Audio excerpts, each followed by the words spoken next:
All right, welcome back to Principles of Lighting in 3D, Chapter 2. If you haven't watched Chapter 1, where I demonstrate how to light a sphere, I highly recommend you go to the Chapter 1 and watch it because there are some techniques and tools. I'll basically be referencing that video, and if you haven't watched the previous video, you might find it a bit confusing for this scene. I will not be creating the lights again or showing how to create how I set up the scene. I'm just going to demonstrate and move my light around to have the effect that I want to achieve for this video. All right, so let's go straight to it. Um, Before you light a cube, there's this one thing you need to consider. Any object that is of a cube shape, you need to give it a good positioning. So let's go. Let me enable the area light to demonstrate what I'm talking. All right. So now, when you look at this image, you can see that the scene is well lit up. That I can say for sure. But we kind of don't get the right idea of or any achievement with our light. It doesn't have any form of depth. This is supposed to be a three-dimensional object, but it doesn't have depth. The only thing you can see is some shadows right there, which are not really selling it. So now, how you want to sell your object? It's by characterizing it into three, um, let's just say three different dimensions. All right, so now how you can achieve this is just by changing the position by rotating it to, let's say, 40 something degrees. Okay, let's leave it at 40 something degrees, which is the best rotation you can give it.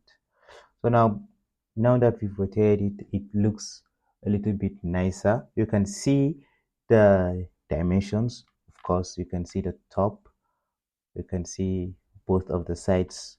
However, we are still missing one thing, which is depth, because the object is sharing similar amounts of light intensity, but you want to create a little bit of separation just by using light. So now how I can achieve that is just by moving our light in the scene a little bit. So now for this, now I would like to move it downwards. So now you can see there's a bit of a change in our scene or how the light affects the object. So now you can see a highlight here, a shadow, and then this soft shadow. We still haven't achieved um, the better lighting effect for our object. This shadow behind the object is a bit distracting. We want to move it to the sides to make sure that there's no distraction for our audience. So now what we want our audience to do is focus their attention to the side of the object where there's probably going to be a logo or an the photo of the item you got. Let's say a package from you got a package from Amazon or something. There's usually a place where they have their logo, their brand name, or whatever. It's probably going to be at some side of the cube. And now this is the side of the cube that has the product brand name is where you want to give it the highlight. So now for our object, this is the highlight, and then we are going to add two more separations using the shadow. I want this side to have more of the shadow, um, and then I want to move this shadow for the object to the side of the object. It's behind the object. I want to move it to the side. to reduce the distraction. So now I can do this by enabling a point lamp. So now you can see that just by adding the point lamp, it creates a little bit of separation. Now this has much of the highlight, and then this, although they are equally lit up with it's a softer shadow. However, we have moved the drop shadow to the side of the object, which is now what we want to achieve.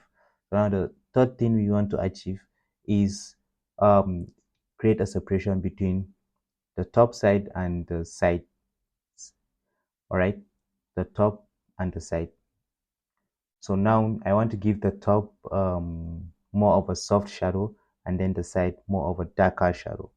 So how you can achieve this is by making the area light a soft um, lighting. You can give it soft lighting because now it's a little bit harsh. So now I'm going to enable my soft object. Now you can see that there's now a clear cut separation, and now you have three things happening to your object that is affected by the light.